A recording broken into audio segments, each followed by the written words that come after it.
ദൈവപിതാവ് നമ്മളെ സ്നേഹിതരായി പരിഗണിക്കണമെങ്കിൽ അതിന് ഒരു വഴി യോഹന്നാന്റെ സുവിശേഷത്തിൽ നമ്മൾ കണ്ടുമുട്ടുന്നുണ്ട്. യോഹന്നാൻ 14:21 ഇങ്ങനെയാണ്: എന്റെ കൽപ്പനകൾ സ്വീകരിക്കുകയും പാലിക്കുകയും ചെയ്യുന്നവനാണ് എന്നെ സ്നേഹിക്കുന്നത്. എന്നെ സ്നേഹിക്കുന്നവനെ എൻ്റെ പിതാവും സ്നേഹിക്കും. പ്രിയപ്പെട്ടവരെ, പരിശുദ്ധ ത്രിത്വം നമ്മളെ സ്നേഹിതരായിട്ട് പരിഗണിക്കുന്നത് എത്രയോ മനോഹരമായ കാര്യമാണ്.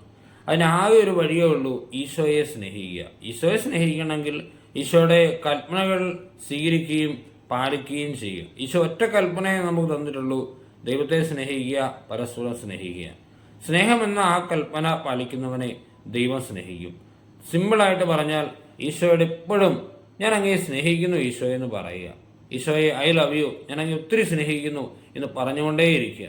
മനസ്സിന് വലിയൊരു ആശ്വാസവും സമാധാനം കിട്ടും. കാരണം പരിശുദ്ധ ത്രിത്വത്തിന്റെ സ്നേഹിതരായി നമ്മൾ ഉയർത്തപ്പെടും. ഈശോയെ നമ്മൾ സ്നേഹിച്ചാൽ സാധിക്കുന്നിടത്തോളം തവണ ഈശോയെ ഞാൻ അങ്ങയെ സ്നേഹിക്കുന്നു, ഐ ലവ് യു ജീസസ്, ഇത് പരമാവധി തവണ നമ്മൾ പറയണം. പ്രത്യേകിച്ച് ഈ വിശുദ്ധ കുരിശൊക്കെ ഇങ്ങനെ കെട്ടിപ്പിടിച്ചുകൊണ്ട് ഈശോയെ I love you so much എന്ന് എത്ര തവണ പറയുന്നു, അത്രമാത്രം പരിശുദ്ധ ത്രിത്വം നമ്മളെ സ്നേഹിതരായി എണ്ണും. ഈശോ നമ്മളെ അനുഗ്രഹിക്കട്ടെ. നമ്മുടെ കർത്താവ് ഈശോ മിശിഹായുടെ കൃപയും പിതാവായ ദൈവത്തിന്റെ സ്നേഹവും പരിശുദ്ധാത്മയുടെ സഹവാസവും നാം എല്ലാവരും കൂടെ ഇന്നും എപ്പോഴും ഉണ്ടായിരിക്കട്ടെ. എപ്പോഴും എന്നേക്കും. ആമേൻ.